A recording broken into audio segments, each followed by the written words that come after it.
Have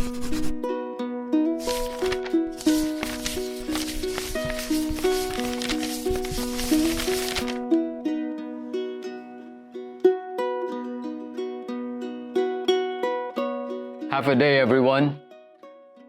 Many, if not most people, can probably relate to the story that happened in the life of Jesus. That after every good thing we've done, after all the successes we've achieved in life, there are those who still question us like how we got to where we are now. It is very discouraging sometimes hearing all these things as if they know us better than we do. They seem to have control over our abilities and that they see mostly our inabilities and incapacities. All these because they think they know us too well. Was it wrong for the people to ask these questions about Jesus?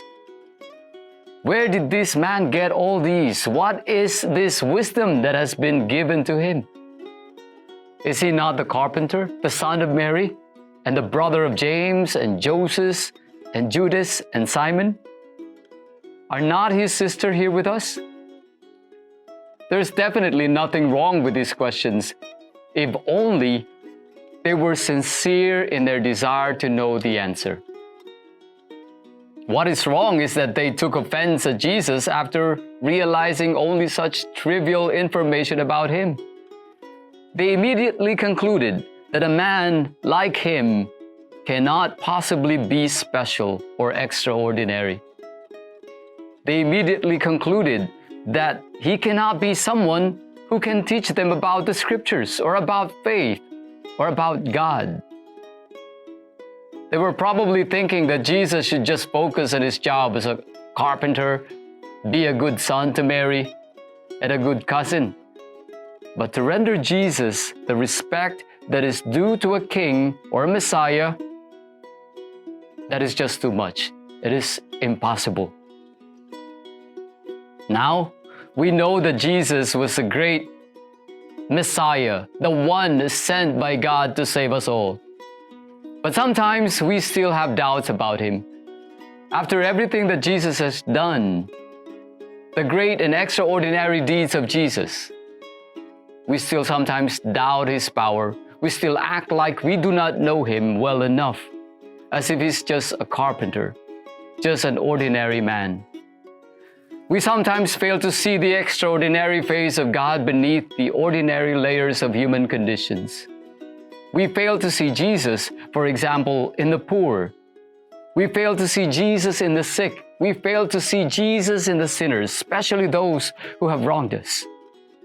We fail to feel the greatness and the goodness of God amidst the stench of death, and we fail to hear his voice amidst the noise and the anguish and the cries of those that are suffering. It is sad that we sometimes fail to see the presence of God in the midst of tragedy and misery. Brothers and sisters, while acknowledging all these visible realities happening around us, Jesus is asking us to look beyond, to open the eyes of our souls, to see the invisible but real presence of Jesus around us and even in us, that he is constantly at work in us and through us, that he is present in the midst of human suffering, in the midst of poverty and misery, that he is constantly at work in our brothers and sisters, the poor, the sick, and the sinners. If we truly have the desire to know and experience Jesus, let us train ourselves to look beyond the layers that seem to block our view of the divine presence.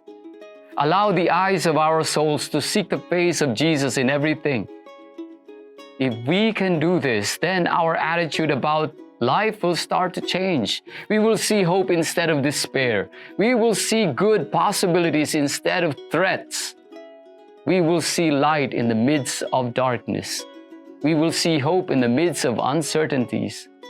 We will see meaning in the midst of tragedy, as Jesus wants us to see him, not just as a carpenter, but as he truly is, the Messiah, the Son of God. God bless you all. si Zeus, and femme benedice.